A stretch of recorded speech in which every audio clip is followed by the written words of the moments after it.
Good morning, Jai Shri Krishna, dear students. In last lecture, we learned double effect of each transaction. હવે એની અંદર આપણે purchase, sales, expense, income આ બધાના transaction જોયા હતા. Now we continue transaction between owner and business. ધંધો અને માલિક વચ્ચેના જે ટ્રાન્ઝેક્શનો છે એ આપણે જોવાના છે. મોસ્ટ ઇમ્પોર્ટન્ટ ટ્રાન્ઝેક્શન છે. બરાબર ધ્યાનથી જોજો વિડીયો, અને નહીં સમજ પડે તો મને ખાસ પર્સનલ ફોન કરીને પૂછી લેજો. ફર્સ્ટ ચેપ્ટરની અંદર આપણે એકચ્યુઅલી આ ટ્રાન્ઝેક્શનથી બિઝનેસ સ્ટાર્ટ થાય એટલે પહેલું આ ટ્રાન્ઝેક્શન આવે. પછી આપણે જે બધા જોઈ ગયા પરચેસ, સેલ્સ, એક્સપેન્સ, ઇન્કમ એ બધા ટ્રાન્ઝેક્શનો પછી આવે. પહેલાં transaction between owner and business, ધંધો અને માલિક વચ્ચેના જે ટ્રાન્ઝેક્શનો છે એ પહેલાં આવશે. ત્યાંથી બિઝનેસ સ્ટાર્ટ થશે, રનિંગ પર આવશે, અને પછી પરચેસ અને સેલ્સના ટ્રાન્ઝેક્શનો થશે. પણ આપણે ડબલ ઇફેક્ટ શું છે એ આપણા માઇન્ડમાં એકદમ ક્લિયર થાય, અને એને આપણે કયા એંગલથી આપણે એનું થિંકિંગ રાખવાનું છે એના માટે આપણે પહેલાં આગળના પરચેસ, સેલ્સ, એક્સપેન્સ, ઇન્કમના ટ્રાન્ઝેક્શનો જોયા. હવે transaction between owner and business.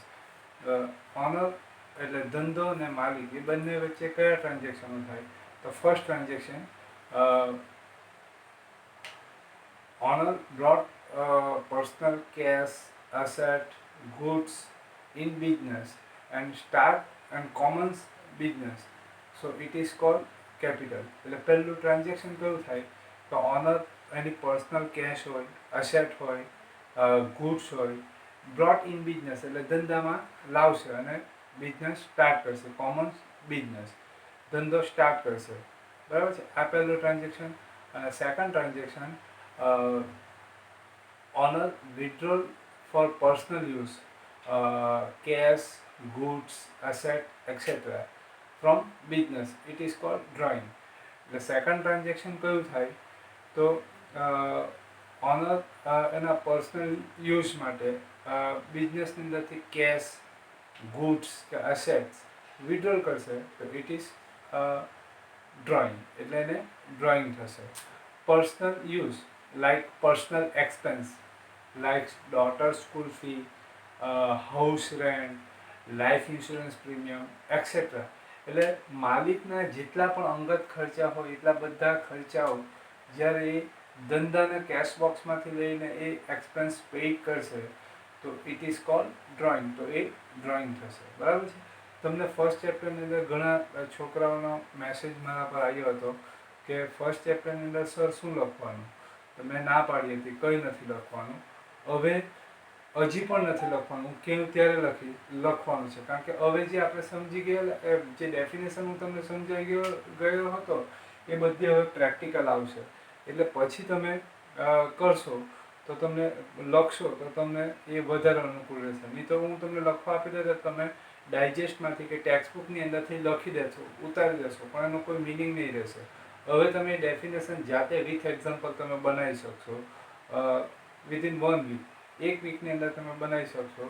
I guarantee, હું તમને ગેરંટી આપું છું. બરાબર? તો બરાબર ધ્યાનથી જોઈએ આપણે transaction between owner and business. એટલે આપણે ટોટલ ફોકસ આપણે ઓનર અને બિઝનેસ વચ્ચેના જે ટ્રાન્ઝેક્શનો થાય એના પર આપણે કરવાનું છે. બરાબર? આપણે ફર્સ્ટ ચેપ્ટરની અંદર જોઈ ગયા હતા કે business and owner both are different parties, both are different person. એટલે બંને અલગ અલગ વ્યક્તિઓ છે. એક્ઝામ્પલમાં આપણે જોયું હતું કે Jalaram super store and Amitbhai, both are different person. Amitbhai is a live person and Jalaram super market is legal person. Okay. Question number 2, in exercise number 2.3, which two effect would take place for the following transaction? એટલે double effect આપણે બનાવવાની છે, in and out. હવે છે ને આપણે imagine કરી લઈએ કે અહીંયા જે આપણે જે જગ્યાએ તમે વિડીયો જોવો છો એ જે ક્લાસરૂમ છે, બરાબર, એ આપણું બિઝનેસનું પ્લેસ છે. કાં તો પછી તમે જ્યાં વિડીયો જોવો છો જે રૂમમાં બેસીને એ બિઝનેસનું પ્લેસ છે, ધંધાનું સ્થળ છે. બરાબર છે? આપણે એ વિચારવાનું છે કે આપણો જે ધંધો છે બરાબર છે એનો જે ગેટ છે એની અંદર શું ઇન થાય અને શું એમાંથી આઉટ થાય, આટલું પર ફોકસ એગ્રેસિવલી કરવાનો.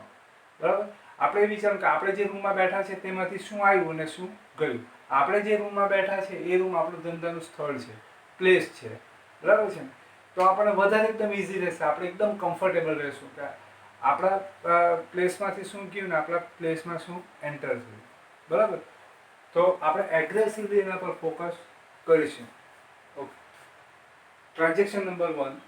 Ganesh brought cash of 50,000 and commons business. Ganesh 50,000 બિઝનેસની અંદર લાવે છે અને બિઝનેસ સ્ટાર્ટ કરે છે. બરાબર. અહીંયા ગણેશ ઇઝ અ ઓનર અને ગણેશ ઓનર છે એ ધંધાની અંદર 50,000 લાવે છે. બરાબર છે. એટલે આપણા જે રૂમમાં બેઠા છે એમાં 50,000 ઇન થશે. ઓકે. 50,000 ઇન થશે એટલે કેશ ઇન થશે એટલે first effect in cash account. Ganesh is the honor. Honor given to business. According to first chapter, આપણે ડેફિનેશન જોઈ ગયા એ પ્રમાણે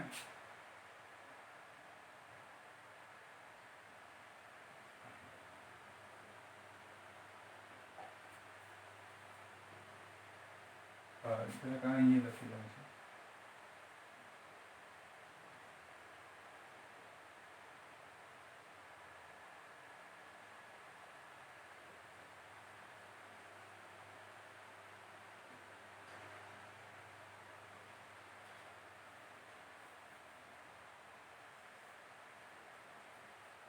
Ganesh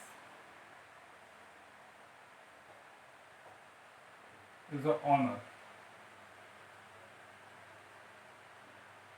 of business.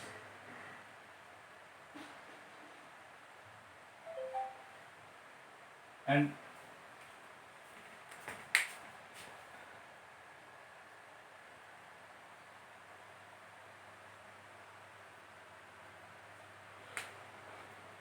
Ganesh is the honor of business and assume कर ले business name Jalaram Super Store. Jalaram Super Store is a business. હવે પહેલું આપણે એ માઇન્ડમાં નાખી દેવાનું કે આપણે અકાઉન્ટ્સ કોના પોઈન્ટ ઓફ વ્યૂ લખીએ, ગણેશ પોઈન્ટ ઓફ વ્યૂ એટલે કે owner's point of view or business point of view. તો આપણે ધ્યાન રાખો હંમેશા જ્યાં સુધી ભણીશું ત્યારે આપણે અકાઉન્ટ ધંધા માટે લખીએ એટલે બિઝનેસ માટે લખીએ એટલે આપણું બધું થિંકિંગ જે રહેશે એ બિઝનેસ પોઈન્ટ ઓફ વ્યૂ રહેશે. એટલે આપણે ઇન કે આઉટ જે કંઈ પણ આપણું થિંકિંગ રહેશે એ બિઝનેસ પોઈન્ટ ઓફ વ્યૂ રહેશે. એટલે કે ધંધામાં શું આવે ને ધંધામાંથી શું જાય એ વિચારવાનું, નહીં કે ઓનર પાસે શું આવે ને ઓનર પાસેથી શું જાય એ નથી વિચારવાનું, આપણે ધંધા માટે વિચારવાનું. બરાબર. According to transaction Ganesh brought cash of rupees 50,000 and commons business means Ganesh given to Jalaram Super Store. Ganesh Jalaram super સ્ટોરને 50,000 રૂપીસ આપે છે અને બિઝનેસ સ્ટાર્ટ કરે છે. તો આપણે બિઝનેસ પોઈન્ટ ઓફ વ્યૂ જોઈએ. બરાબર છે. તો ઇમેજિન કરીએ આપણે જે રૂમમાં બેઠા છે બરાબર છે તે આપણું બિઝનેસનું પ્લેસ છે. ગણેશ ઓનર છે બરાબર છે. ગેટની અંદરથી એન્ટર થાય છે અને 50,000 given to Jalaram super store એટલે જલારામ સુપર સ્ટોરને 50,000 રૂપીસ આપે છે. બરાબર. એટલે આપણે બિઝનેસ પોઈન્ટ ઓફ વ્યૂ જોઈએ ઇન એન્ડ આઉટ ઇફેક્ટ. અહીંયા શું થશે, Ganesh given to Jalaram store means in cash in થશે એટલે first effect in cash account. Ganesh Jalaram super સ્ટોરને કેશ આપે છે. હવે જલારામ સુપર સ્ટોર એટલે આપણે અત્યારે જલારામ સુપર સ્ટોર બની જઈએ. બરાબર. ગણેશ ગિવન ટુ અસ એ આપણને કેશ આપે છે એટલે કેશ ઇન થશે એટલે કેશ અકાઉન્ટ લખી. હવે આપણે ગણેશને કંઈ આપીશું, વિચારો કોઈ બી ધંધો, દુનિયાનો કોઈ બી ધંધો એવો ખરો કે જે દિવસે ઓનર અંદર ઇન્વેસ્ટમેન્ટ કરે એ જ દિવસે ઇન્વેસ્ટમેન્ટ કે એને બદલામાં કંઈ પણ ધંધો માલિકને રિટર્ન કરી દે, ઓનરને રિટર્ન કરી દે, એવો કોઈ પણ બિઝનેસ ખરો? કોઈ નહીં મળે, બરાબર. એટલે સિમ્પલ લોજિક છે કે ગણેશ એટલે આપણે એવો શબ્દ રાખેલો હતો, એવો વર્ડ રાખેલો હતો કે બોરોવિંગ. બોરોવિંગ વર્ડ રાખેલો હતો. બોરોવિંગ એટલે ઓછીના. Ganesh borrowing cash to Jalaram super store. એટલે આને એ આપશે પણ કયું? ઓછીના આપશે. એટલે ફ્યુચરમાં રિટર્ન કરવાની કન્ડિશન. ફ્યુચરની અંદર જલારામ સુપર સ્ટોરે ગણેશને એટલા કમાઈ આપવાના, એટલા રિટર્ન કરવાના. ઓકે, તો ફરી પાછું આપણે જોઈએ. Ganesh brought cash of 50,000 and commences business. Ganesh 50,000 rupees Jalaram super store એટલે આપણને આપે છે, એટલે આપણે કેશ ઇન કરી દીધું. સેકન્ડ ઇફેક્ટ, બદલામાં આપણે એને કંઈ આપશું નહીં. આપણે એને તાત્કાલિક કંઈ આપતા નથી, ઇમિડિયેટ આપણે એને કંઈ આપતા નથી. પણ સેમ ગઈકાલે જોયું હતું એ પ્રમાણે કે goods given to Pankajbhai on credit. એટલે આપણે પંકજભાઈને ક્રેડિટ પર સેલ કરીએ, બરાબર છે. તો આપણે એને જે સેલ કરીએ ત્યારે આપણે એને ગુડ્સ આપી દેશું, બદલામાં એની પાસેથી પૈસા નહીં મળશે, બરાબર ને. પણ આપણી જે રિસીવેબલ બુક છે, લેજર બુક, એની અંદર આપણે એનો અકાઉન્ટ ઓપન કરી દઈશું ને એવું લખી દઈશું કે આપણે એની પાસેથી લેવાના છે. Same as credit purchase from Kamalbhai. Kamalbhai પાસેથી આપણે ક્રેડિટ પર પરચેસ કરીએ તો આપણે અમાઉન્ટ પેએબલ થશે. તો જે પેએબલ લેજર બુક છે એની અંદર આપણે કમલભાઈનું અકાઉન્ટ બનાવી દઈશું, ત્યાં લખી દઈશું એકદમ દેશી ભાષામાં કે કમલભાઈને આટલા રૂપિયા આપણે આપવાના છે, બરાબર છે.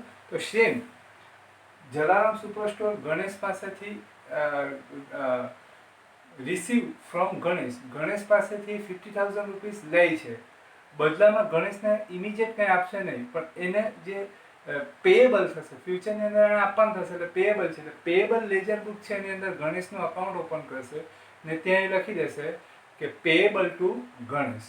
ઓકે, એટલે second effect in Ganesh account. Ganesh account or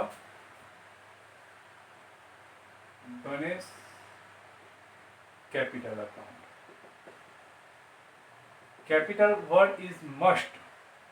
આ વર્ડ અંદર જોઈશે. કેમ? તો કે અહીંયા ખાલી આપણે ગણેશ અકાઉન્ટ લખશું તો પેએબલ ટુ ગણેશ, પણ ગણેશને શા માટે આપવાના છે? ગણેશને પૈસા આપવાના છે, પણ શા માટે? શું કામ? કઈ હેસિયતથી? એને એઝ અ ટ્રેડર્સ એટલે કે વેપારીની હેસિયતથી આપવાના છે, એની પાસેથી પરચેસ કરેલું છે એટલે આપવાના છે, કે શા માટે? તો અહીં ગણેશ ઇઝ ઓનર, બરાબર ને. એટલે એણે ઓનર એઝ અ ઓનર આપણને કેશ એણે આપેલી છે, જલારામ સુપર સ્ટોરને એઝ અ ઓનર એણે આપેલી છે, એટલે એઝ અ ઓનર એને પાછી આપણે રિટર્ન કરવાની છે, બરાબર ને. તો આપણે ડેફિનેશનની અંદર જોઈ ગયા હતા capital. Owner brought personal cash assets and goods given to business, it is called capital. બરાબર છે. એટલે આ એની પર્સનલ કેશ આપે છે, એટલે અહીં આપણે ઓનર છે, આ ગણેશ ઓનર છે, મેન્શન કરવા માટે કેપિટલ વર્ડ ઇઝ મસ્ટ. હવે જેમ જેમ આપણે આગળ જતા જશું તેમ તેમ આપણે ગણેશ અકાઉન્ટ કાઢી નાખશું, ખાલી એટલું જ લખશું ગણેશ કેપિટલ અકાઉન્ટ. પછી આપણને આ 100% ખ્યાલ આવી જશે કે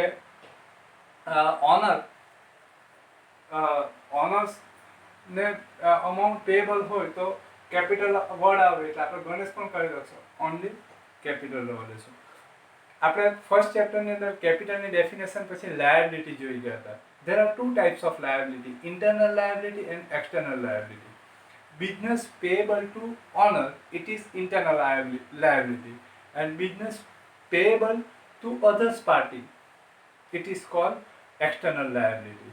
Okay, internal liability, one type of liability for business. Ganesh given to Jalaram store. In future, Jalaram store payable to Ganesh. And Ganesh ne amount payable થશે. Payable to Ganesh. Payable to Ganesh. Payable means liability, and payable to Ganesh. And Ganesh is the owner of business, so it is internal liability, and internal liability it is known as capital. Okay, in short એકદમ દેશી ભાષામાં ધંધાનો માલિક ધંધાને જે કંઈ પણ આપે એ ધંધાએ ફ્યુચરમાં પાછું એને આપવાનું હોય, કારણ કે ઓછીનું હોય, એ પાછું એને રિટર્ન કરવાનું હોય, બરાબર છે. અને ઓનરને જે રિટર્ન કરવાનું હોય ને ઇટ ઇઝ કોલ્ડ કેપિટલ, બરાબર છે. એક સિમ્પલ લેંગ્વેજની અંદર જોઈએ, તમે તમારી બેન્ચ પર બાજુમાં બેઠો હોય તમારો ફ્રેન્ડ, બરાબર છે, એની પાસેથી તમે 10 રૂપિયા ઓછીના લેવ તો એ તમારે એને આપવાના થાય, બરાબર છે. એ જ રીતે અહીં ધંધો પણ જલારામ સુપર સ્ટોર પણ ગણેશ પાસેથી ઓછીના લે છે, એ પાછા એને આપવાના થશે, બરાબર. Okay, next, Ganesh brought personal goods of 15,000 in business, in and out.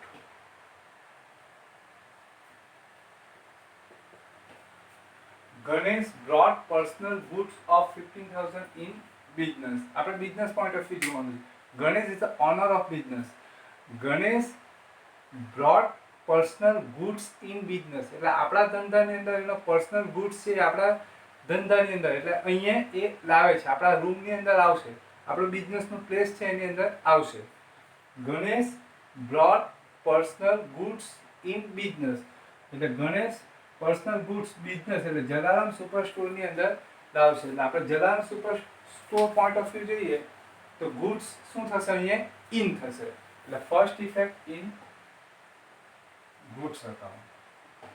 And second effect, એ અહીંયા જલારામ સુપર સ્ટોરને ગુડ્સ આપે છે, ગુડ્સ અહીંયા ઇન થાય છે, બદલામાં આપણે ગણેશને કંઈ આપીએ છીએ નથી આપતા, બરાબર. પણ અહીંયા આપણે લખીશું જે રીતના આપણે કમલ પાસેથી ક્રેડિટ પર પરચેસ કરેલું હતું ને લખેલું હતું ને કમલને આટલા આપવાના છે, એ રીતના આપણે લખીશું કે આપણે ગણેશને ગુડ્સને 10,000 rupees 15,000 rupees is payable for goods to Ganesh. ગણેશને આપણે ગુડ્સના 15,000 રૂપિયા આપણે આપવાના છે. એટલે second effect in Ganesh account or Ganesh is a owner of business.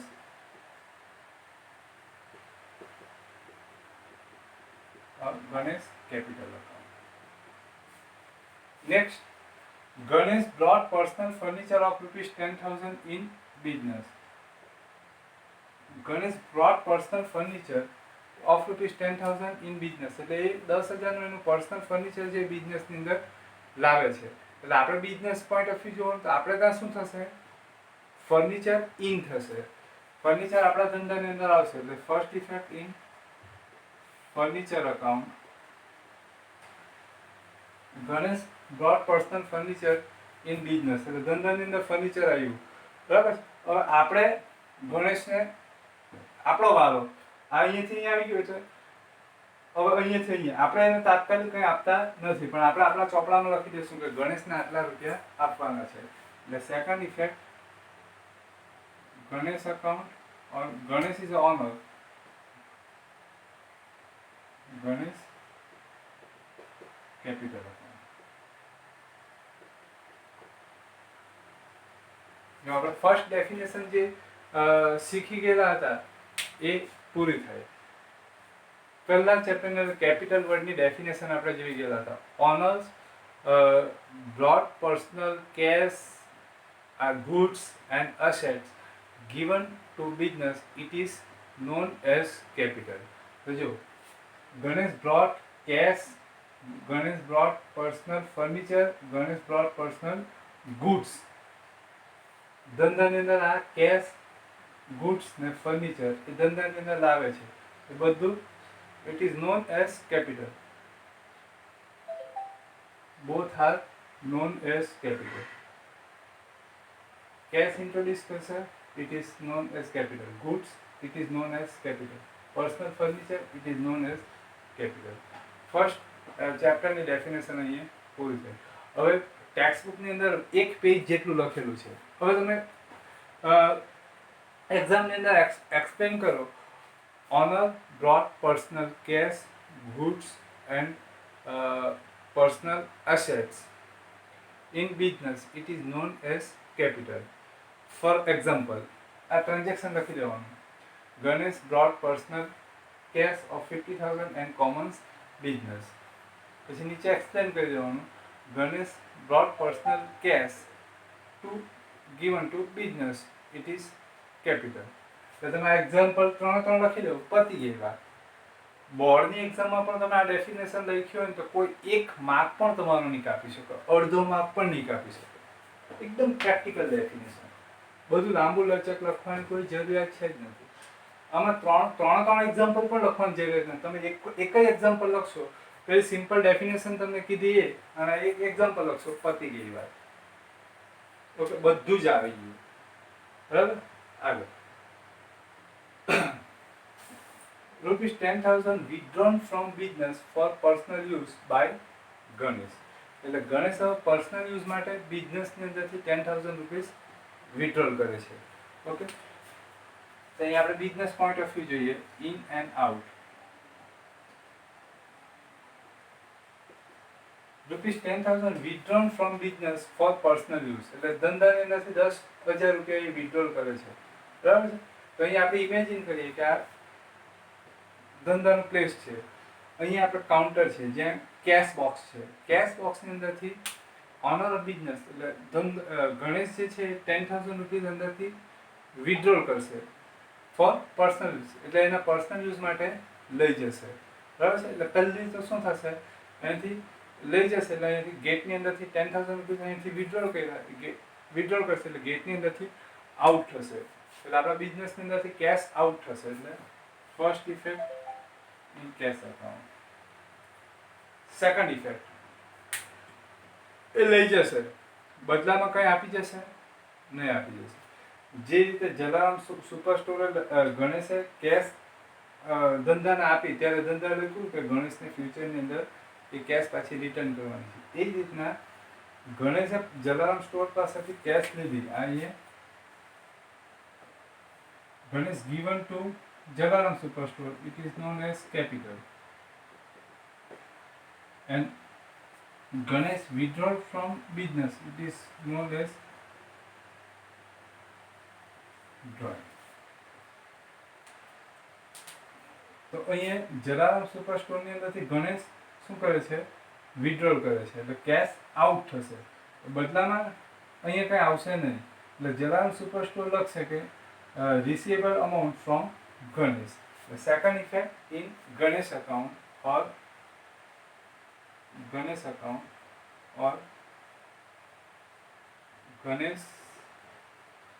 drawing account.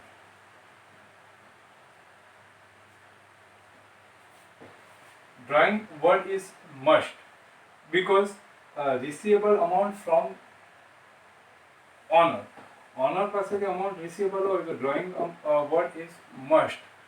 નહીં તો અહીં ડ્રોઈંગ વર્ડ કાઢી નાખીએ તો રિસીવેબલ અમાઉન્ટ છે ગણેશ, રિસીવેબલ અમાઉન્ટ છે બિઝનેસ માટે ગણેશ પાસેથી. Ganesh, who is Ganesh? Customer or owner? તો ઓનર છે એવું મેન્શન કરવા માટે ડ્રોઈંગ વર્ડ ઇઝ મસ્ટ. આપણે જેમ જેમ આગળ જશું તેમ તેમ આ કાઢી નાખશું, પછી ડાયરેક્ટ ગણેશ ડ્રોઈંગ અકાઉન્ટ, પછી ગણેશ પણ કાઢી નાખશું, ઓનલી ડ્રોઈંગ અકાઉન્ટ.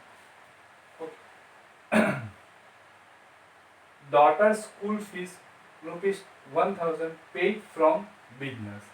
એટલે ડોટર્સ છોકરીની સ્કૂલ ફીના 1,000 રૂપિયા ધંધાની અંદરથી ભરવામાં આવે છે. એટલે ધંધાની અંદરથી બિઝનેસની અંદરથી શું થશે, કેશ આઉટ થશે.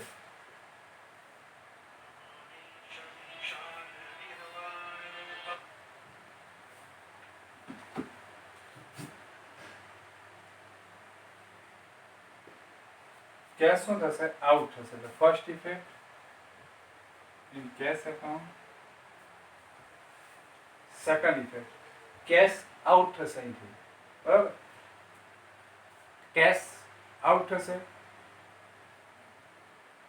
Daughter school fees ₹1,000 paid from business. એટલે ધંધાની અંદરથી 1,000 રૂપિયા છોકરીની સ્કૂલ ફીના ભરાઈ ગયા. એટલે ₹1,000 આઉટ ફ્રોમ બિઝનેસ. ધંધાની અંદરથી 1,000 રૂપિયા આઉટ થાય છે. બદલામાં ઇન શું થશે, ધંધાની અંદર ઇન શું થશે, કંઈ નહીં. બરાબર, પણ જલારામ સુપર સ્ટોર લખશે કે ગણેશ પાસેની ડોટર્સની સ્કૂલ ફીસ છે એના આપણે લેવાના છે. ઓર 1,000 આઉટ ફ્રોમ બિઝનેસ. એટલે ધંધાની અંદરથી 1,000 રૂપિયા જાય છે. એટલે આઉટ થાય છે એ આપણે જોઈ શકીએ છીએ. We can see.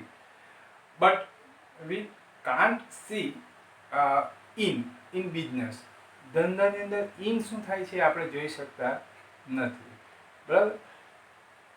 તો અહીંયા શું થશે, કેશ આઉટ થશે. એટલે first effect in cash account and second effect cash શું કામ આઉટ થઈ, અહીંયાથી ધંધામાંથી કેશ શું કામ ગઈ, રીઝન તો pay daughter school fee. Daughter school fee is an expense. Daughter's school fee is an expense. There are two types of expense paid by business. બે ટાઈપના એક્સપેન્સ છે.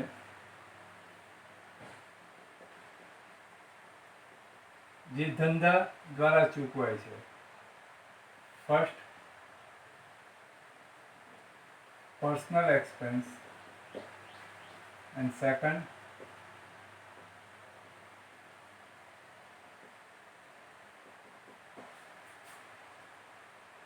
એક અંગત ખર્ચ એટલે personal expense and second business expense એટલે કે ધંધાનો ખર્ચ.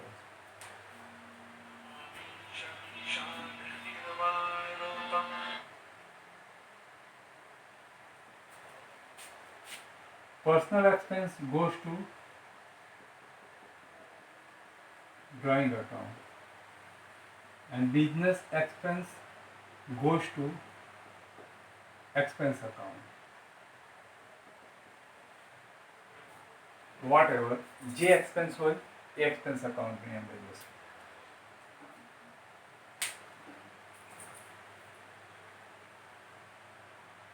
આ બરાબર ધ્યાન રાખજો, જ્યાં સુધી કોમર્સ ભણો ત્યાં સુધી ધ્યાન રાખજો. There are two types of expense paid by business: personal expense and business expense. Personal expense goes to drawing account and business expense goes to expense account. એટલે કે એકદમ દેશી ભાષામાં જો કહીએ તો ધંધાના કેશ બોક્સમાંથી જેટલા પણ એક્સપેન્સ ચૂકવાતા હોય એમાંથી જે પર્સનલ એક્સપેન્સ છે એ ડ્રોઈંગ અકાઉન્ટમાં જશે.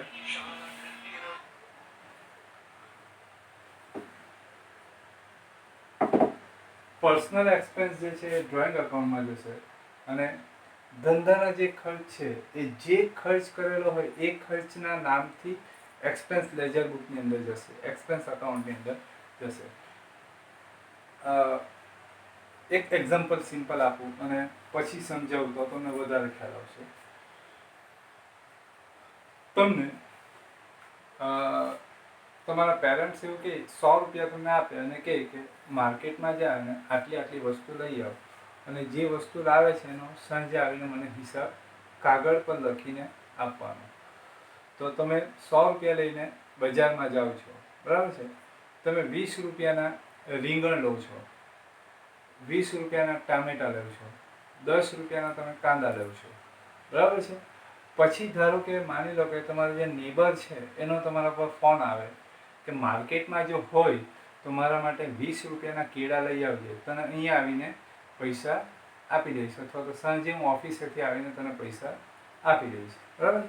તો આપણે એનું કામ કરી દઈએ અને એના માટે 20 રૂપિયાના કેળા પણ આપણે લઈ લઈએ, બરાબર છે. તો અહીંયા આપણે આટલું લીધા પછી જ્યારે આપણે એને સાંજે ફાધરને આપણે જ્યારે કાગળ પર એનો આખો હિસાબ લખીને આપીશું ત્યારે આપણે આ રીતના લખીશું: રીંગણ 20 રૂપિયા, ટામેટા 20 રૂપિયા.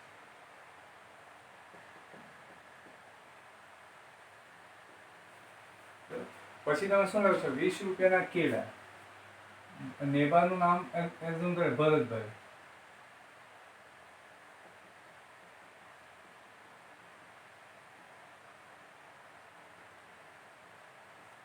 આ 70 રૂપિયા થયા, 30 રૂપિયા તમે ફાધરને રિટર્ન કરી દેશો, બરાબર. આ રીતે લખશો. ખાલી કેળા નહીં લખશો, તમે એવું લખશો કે ભરત કાકાના કેળા, બરાબર છે. કારણ કે કેળા તમે તમારા માટે કેળા જે ખર્ચ્યા 70 રૂપિયા એમાંથી જે 20 રૂપિયાના જે કેળાના જે ખર્ચ્યા એ તમે તમારા માટે નથી ખર્ચ્યા, એ તમે ભરત કાકા માટે ખર્ચ્યા છે અને એ તમારે પાછા એની પાસેથી લેવાના છે. પાછા એ તમારે સાંજે એની પાસેથી લઈ લેવાના છે. એટલે તમે અહીંયા ભરત કાકાના કેળાનો ખર્ચ એવું લખ્યું. જ્યારે રીંગણ ટામેટા અને કાંદા એ તમે તમારા માટે લીધા છે, એટલે એના પછાડી જે ખર્ચ કર્યો એ તમે તમારા માટે કર્યો છે, અને આ કેળા માટે જે ખર્ચ કર્યો એ ભરત કાકા માટે કરીએ છીએ, જેની પાસે લેવાના છે. એટલે તમારે અહીંયા લખવું પડશે કે ભરત કાકાના કેળા, બરાબર. નહીં તો પપ્પા 70 રૂપિયા ખાલી કેળા લખેલા હશે તો 70 રૂપિયાનું બિલ જોઈને કહેશે લાવો જે વસ્તુ લાવ્યો છે બતાવો, બરાબર. એટલે તમે બતાવશો, રીંગણ બતાવશો, ટામેટા બતાવશો, કાંદા બતાવશો. પપ્પા કહેશે કેળા ક્યાં છે? કેળા હોય ક્યાંથી? કારણ કે કેળા તો ભરત કાકા ત્યાં પહોંચી ગયેલા છે, કારણ કે એણે મંગાવેલા હતા. એટલે કેળા ભરત કાકા ત્યાં પહોંચી ગયા છે. પપ્પા કહેશે કેળા ક્યાં છે? તો આપણે તરત કહેશું કે એ તો ભરત કાકાના હતા, એટલે ભરત કાકાને ત્યાં આપણે હું આપી આવ્યો છું. તો પપ્પા તરત કહેશે કે ભરત કાકા પાસે કેળા લાવ્યો તો ભરત કાકા પાસે 20 રૂપિયા લેવાના ને, બરાબર ને. તો આપણે કહીશું હા લેવાના ને, તો કહેશે પપ્પા તરત અહીંયા કે લખ ભરત કાકા પાસેથી કેળાના પૈસા લેવાના છે, અથવા કોઈ પણ જગ્યાએ લખી રાખ કે ભરત કાકા પાસેથી કેળાના પૈસા લેવાના છે, એટલે ભૂલી નહીં જવાય, બરાબર. એટલે એ જ રીતના ધંધામાંથી પણ જે ખર્ચ થાય, બરાબર છે, તો ધંધાના કેશ બોક્સમાંથી જેટલા પણ ખર્ચાઓ એક્સપેન્સ પેઇડ થતા હોય એમાંથી જે ખર્ચાઓ ધંધા માટે થતા હોય, ધંધા માટે, ધંધો ચલાવવા માટે જે ખર્ચ થતા હોય એ ખર્ચાઓ જે તે ખર્ચ ખાતે લખવામાં આવે. એટલે કે સેલરીનો એક્સપેન્સ થતો હોય તો સેલરી એક્સપેન્સ અકાઉન્ટમાં જશે, બરાબર. પણ જે એક્સપેન્સ ધંધાના નથી, daughter school fee, daughter's, Ganesh is a legal live person and Jalaram super store is a legal person, બરાબર. ડોટર, આ છોકરી કોની છે? ગણેશની છે કે જલારામ સુપર સ્ટોરની? એ છોકરી કોની છે? ગણેશની છે, બરાબર. આપણે અકાઉન્ટ કોનું લખીએ? જલારામ સુપર સ્ટોરનું. એટલે જલારામ સુપર સ્ટોર માટે ગણેશ કોણ છે? બાજુવાળો છે, ભરત કાકા છે, એ બાજુવાળો છે. એટલે બાજુવાળાનો ખર્ચ આપણા ખિસ્સામાંથી ચૂકવાયો, ધંધાના કેશ બોક્સમાંથી ચૂકવાયો, બરાબર ને. એટલે બાજુવાળાનો ખર્ચો આપણા ધંધામાંથી ચૂકવાયો, એટલે એ ખર્ચાના પૈસા આપણે બાજુવાળા પાસેથી લેવાના છે, બરાબર ને. એટલે અહીંયા ડોટર સ્કૂલ ફી નહીં લખાશે, પણ એની જગ્યાએ શું લખાય? Daughter school fee. Jalaram super સ્ટોરની જો ડોટર હોય તો અહીં લખાશે કે school fee, daughter school fee account.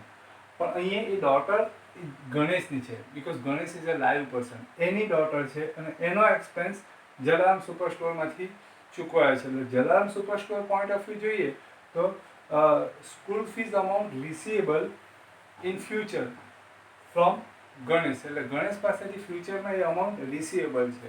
The second effect, Ganesh drawing account એ છે ને, expense, personal expense goes to drawing account and business expense goes to expense account, બરાબર ને. અહીંયા પણ આ એક્ઝામ્પલમાં પણ જો આપણો જે એક્સપેન્સ છે એ goes to expense account, રીંગણ એક્સપેન્સ, ટામેટા એક્સપેન્સ, કાંદા એક્સપેન્સ, બરાબર. પર્સનલ એક્સપેન્સ આ બાજુવાળાનો છે, એ આપણે એની પાસેથી લેવાનો છે, બરાબર છે, એટલે એના પર્સનલ અકાઉન્ટની અંદર જશે. બીજું એક સિમ્પલ, બીજું એક તમને એક લોજિક આપું. કોઈ બી ટ્રાન્ઝેક્શનમાં ઇન ને આઉટ, આપણે જોયું કે અમુક ટ્રાન્ઝેક્શન એવા છે કે જેમાં ઇન ને આઉટ, જે બંને ઇન આઉટ થાય એ વી કેન સી ઇઝીલી, આપણે એને જોઈ શકીએ. પણ અમુક ટ્રાન્ઝેક્શન એવા હોય કે જેમાં ઇન શું થાય એ જોવાય પણ આઉટ શું થાય એ નથી જોવાતું, બરાબર છે. એ જ રીતના આઉટ શું થાય એ જોવાય પણ ઇન શું થાય એ નહીં જોવાય. તો આવા ટ્રાન્ઝેક્શનો હોય ને ત્યારે આપણે શું વિચારવાનું? બીજું એક તમને ઓપ્શન આપું. શું વિચારવાનું? તો આપણને ઇન શું, આઉટ શું થાય છે એ ખબર પડી ગઈ, બરાબર છે. ઇન શું થાય એ આપણે જોઈ નહીં શકતા હોય તો આપણે જોવાનું કે એ જે આઉટ થયા એ કયા રીઝનથી આઉટ થાય. Okay, for example, daughter school fees 1000 paid from business, એટલે અહીંયાથી 1000 રૂપિયા છોકરીની સ્કૂલ ફીના ભરાયા, એટલે 1000 રૂપિયા અહીંયાથી આઉટ થવાના એ આપણે જોઈ શક્યા, બરાબર છે. પણ ઇન શું થવાનું એ નથી જોઈ શક્યા, બરાબર છે. તો ત્યારે આપણે વિચારવાનું કે આ જે કેશ આઉટ છે એ કયા રીઝનથી છે? તો પેઇડ ડોટર સ્કૂલ ફી, બરાબર, છોકરીની સ્કૂલ ફી ભરવાના કારણે કેશ આઉટ છે, બરાબર છે. તો અહીંયા second effect, daughter school fee. Daughter school fee is a expense of owner. આ ઓનરનો એક્સપેન્સ છે, ઓનરનો એક્સપેન્સ એટલે personal expense goes to drawing account. Next, house rent of rupees 5,000 paid from business. એટલે અહીંયા ધંધાની અંદરથી 5,000 રૂપીસ હાઉસ રેન્ટ આપણે પેડ કરીએ એટલે 5,000 કેશ આઉટ થશે એટલે first effect in cash account. હવે જો આમાં કેશ આઉટ થઈ ઇન શું થાય એ નહીં જોઈ શકે એટલે આપણે વિચારવાનું કે કઈ રીઝનથી કેશ આઉટ થઈ. Reason of cash out is house rent. House rent. House rent is an expense. Expense house. House કોને જોઈએ? House કોણ? ગણેશનું કે જલારામ સુપરસ્ટોરનું? House ગણેશનું. બરાબર ને? એટલે આ કોનો એક્સપેન્સ હશે? પર્સનલ એક્સપેન્સ હશે ને personal expense goes to drawing account.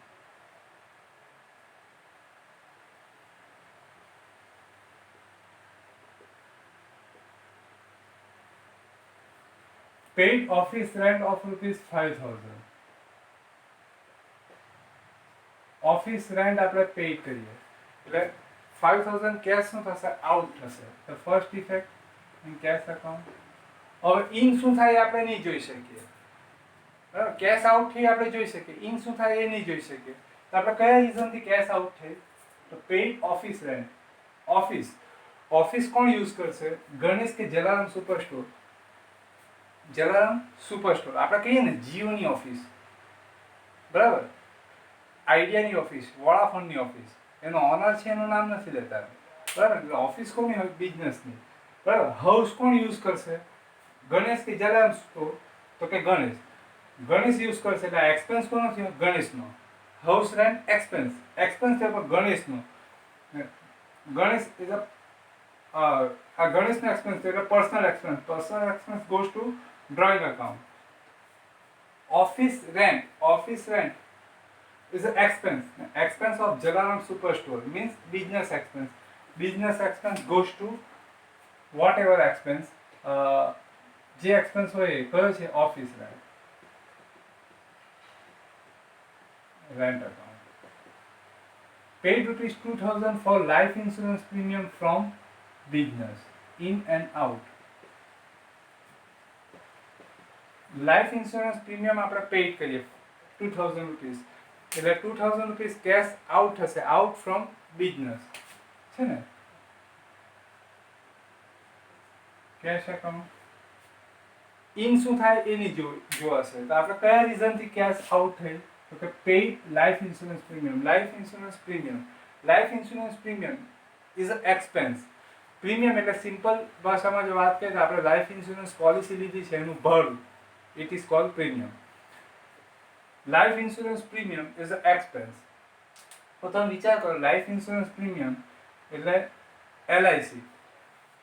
Life insurance policy કોની લેવાય? જે લાઈવ પર્સન હોય એની લેવાય. લીગલ પર્સન નહીં આવે. લીગલ પર્સનનો જનરલ ઇન્સ્યોરન્સ આવે. There are two types of insurance.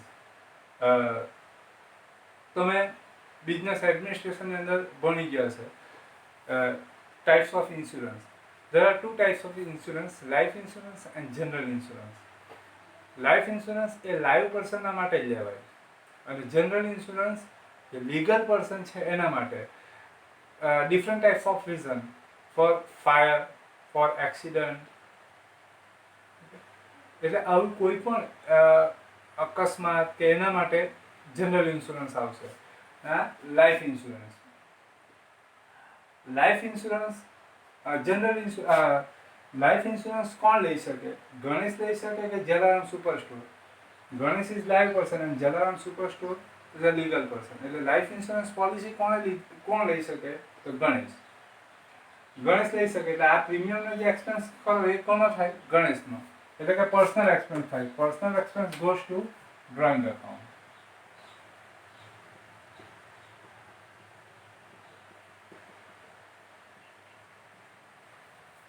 Pad 2,000 for fire insurance premium એટલે આ ફાયર ઇન્સ્યોરન્સ લીધેલું છે એનું પ્રીમિયમ આપણે પેડ કરીએ છીએ. કેશ આઉટ થશે તો first effect in cash account.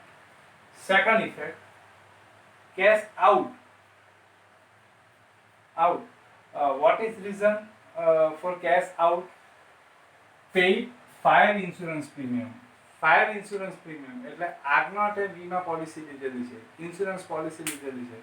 તો ફાયર સામે પ્રોટેક્શન માટે, તો તમે વિચાર કરો ફાયરનું પ્રોટેક્શન માટે ફાયર થાય અને કંઈ પણ બધું બળી જાય, બરાબર, તો તેના માટે લીધેલી હોય. તો એ પોલિસી કોણ લઈ શકે? ગણેશ લઈ શકે કે જલારામ સુપર સ્ટોર? આપણે જેમ કે હું સળગી જવાનું છે ને એની પોલિસી મારે જોઈએ છે, LICની ઓફિસમાં જઈને પૂછીએ તો એ આપણને આપે ખરા? નહીં આપે. ફાયર ઇન્સ્યોરન્સ પોલિસી કોણ લઈ શકશે? Jalaram super store. Legal person જ લઈ શકશે. એટલે આ એક્સપેન્સ ફોર બિઝનેસ, બરાબર, એટલે બિઝનેસના એક્સપેન્સ છે. Business expense goes to expense account. Expense, name of expense fire insurance premium.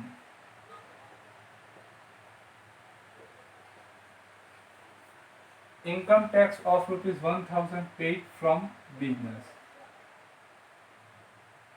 Cash out થશે, the first effect in cash account.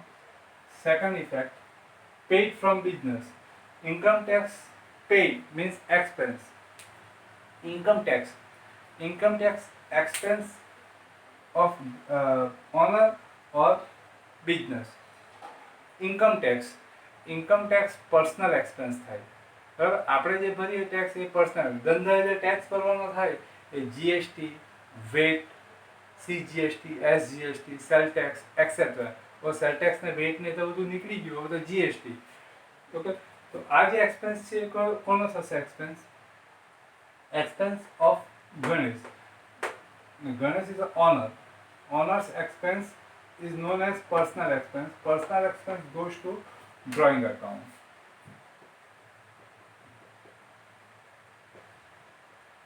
Ganesh. આ સમની અંદર ઓનર ઓફ બિઝનેસ ગણેશ છે. Cell tax of 1000 is paid. Cash out થશે, the first effect in cash account. Second effect, sell tax is an expense. Expense પર કોનો? માલિકનો કે ધંધાનો? તો cells કોણ કરશે? જલારામ સુપર સ્ટોર, બરાબર ને. આપણે મોબાઈલ ક્યાંથી લીધો? તો કે ઉપર બિલમાં લખેલું બ્લુ મૂન મોબાઈલ ગેલેરી. કોણ સેલ કરશે? Jalaram super store. એટલે એક્સપેન્સ કોનો થશે? બિઝનેસનો. Business expense goes to expense account. અને name of expense sale tax. Paid 10,000 for grandmother's traveling expense from business. Cash out થશે, the first effect in cash account. Traveling expense is a personal expense and personal expense goes to drawing account.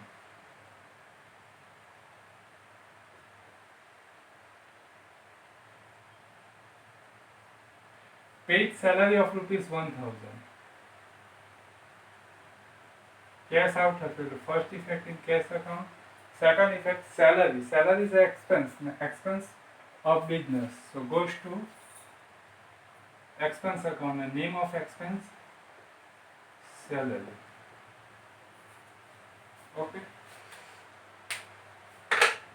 In short, હવે એકદમ દેશી ભાષામાં તમને કહી દઉં, જ્યારે કોઈ પણ વ્યવહારમાં શું આવે ને શું જાય એની ખબર પડે તો આપણે શું આવે ને શું જાય એ આપણે જોઈ નહીં શકીએ.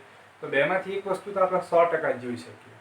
તો શું આવે એ જોઈ શકીએ, બરાબર છે, અને શું જાય એ નહીં જોઈ શકીએ. તો આપણે એ વિચારવાનું કે જે આવક થઈ એ કયા કારણે થઈ, બરાબર છે. તો એ જે કારણ હોય તે અકાઉન્ટ આપણે નાખી દેવાનું, બરાબર છે. બીજું એ રીતે નહીં સમજ પડે તો લાસ્ટ લેક્ચરમાં તમને સમજાવેલું હતું કે શું આવે ને શું જાય તે નહીં સમજ પડે. ધારો કે પંકજભાઈને માલ ઉધાર વેચીએ, માલ આપીએ એ આપણે જોઈ શકીએ, પણ પંકજભાઈ પાસેથી ઉધાર વેચ્યો હોય તો શું આવે એ નહીં જોઈ શકીએ.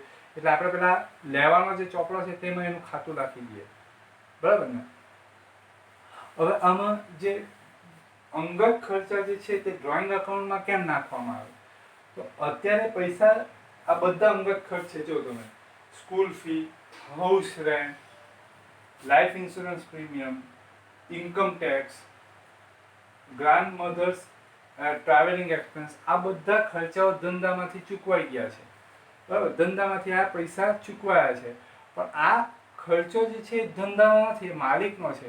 એટલે માલિકે આ ખર્ચા ચૂકવવા ધંધા પાસેથી પૈસા લીધા છે, પણ એની પાસેથી ભવિષ્યમાં પાછા લેવાના છે, એટલે આપણે ડ્રોઈંગ અકાઉન્ટમાં નાખ્યા. બરાબર છે. જ્યારે આ ફાયર ઇન્સ્યોરન્સ પ્રીમિયમ છે, સેલ ટેક્સ છે, બરાબર, સેલરી છે, એ બધા ધંધાના ખર્ચ છે. એટલે ધંધા એના માટે કરેલા ખર્ચ છે. એ ખર્ચાના પૈસા પાછા એને કોઈ પાસેથી લેવાના નથી. એટલે એ જે નામે ખર્ચા થયેલા હોય તે નામે તે અકાઉન્ટમાં એ નામે એ ખર્ચા નાખવામાં આવે. બરાબર છે. સેમ જોજો, આ એક્ઝામ્પલ ઘણું બધું કહી દે. રીંગણ, ટામેટા અને કાંદા આપણે આપણા માટે ખરીદેલા છે, એટલે એના પૈસા કોઈ પાસેથી નથી લેવાના. એટલે આપણે લખીએ કે શાકભાજીનો ખર્ચ છે. બરાબર છે. પણ આ ભરતભાઈના કેળા જે લાવેલા છે એના પૈસા આપણે ભરતભાઈ પાસેથી લેવાના છે. એ કેળા આપણો ખર્ચ નથી. ભલે આપણે અત્યારે આપણામાંથી ચૂકવ્યો હોય, પણ એ પૈસા ભવિષ્યમાં ભરતભાઈ પાસેથી લેવાના છે. એટલે આપણે ફરજિયાત પણ ભરતભાઈનું નામ રાખવું પડે. બરાબર ને? સેમ વસ્તુ કમ્પેર તમે આને કરી જો. આ બધા જે એક્સપેન્સ ધંધાની અંદરથી ચૂકવાયેલા છે, school fee, house rent, life insurance premium, income tax, grandmother's travelling expense, આ બધું જે ધંધામાંથી ચૂકવાયેલું છે એ બધા ખર્ચા છે ખર્ચા. પણ એ ખર્ચાના પૈસા ભવિષ્યમાં ધંધા માલિક પાસેથી લેવાના છે. એટલે આપણે માલિકના અકાઉન્ટ નાખેલા છે, Ganesh drawing account. Ganesh drawing account same આપણે ક્રેડિટ પર પરચેસ કે સેલ કરીએ તો આપણે આપવાના છે કે લેવાના છે, એટલે એ રીતના આપણે ક્રેડિટ ટ્રાન્ઝેક્શન જ થયું, ઓછીના આપેલા જ કહેવાય ધંધાએ. ત્યારે ઓફિસ રેન્ટ, ઓફિસનો યુઝ ધંધો કરે છે ને એનું રેન્ટ આપે છે, તો એ રેન્ટના પૈસા એને કોઈ પાસેથી લેવાના નથી. એટલે એ એના ધંધાનો જ ખર્ચ છે, એનો જ ખર્ચ છે, એટલે ઓફિસ રેન્ટ અકાઉન્ટ. બરાબર? ખ્યાલ આવ્યો? આ રીતે લખી લેજો. આપણે વધારે એક્ઝામ્પલ આવતીકાલના લેક્ચરમાં જોશું એમ. બરાબર? નહીં ખ્યાલ આવે તો મને કહેજો. પણ આ ખૂબ અગત્યનું છે. વિધાઉટ આના વગર તમે અકાઉન્ટ નહીં લખી શકો, કારણ કે આ તો બહુ અગત્યનું છે. ધંધો માલિક બંને ખબર હોય તો પહેલા ચેપ્ટરની અંદર આપણે જે આટલો ટાઈમ સ્પેન્ડ કરેલો કેપિટલની ડેફિનેશનની અંદર 2 થી 3 લેક્ચર સ્પેન્ડ કરેલા, તો એટલા માટે જ કરેલા કે જો તમને માલિકનો ધંધો બંને ખબર જ નહીં પડતા હોય, બંને જુદા છે એ તમને 100% ક્લિયર જ નહીં હોય, તો તમે ઇન આઉટ કઈ હિસાબે વિચારી શકો. બરાબર ને? કોની પાસે ઇન થયું, કોની પાસે આઉટ થયું, તમને ખબર જ નહીં પડે. બરાબર ને? એટલે આ રીતે છે એમ. આપણે નામનું અકાઉન્ટ ધંધા માટે લખેલું, ધંધાના point of view in out આપણે જોવાનું હોય. બરાબર?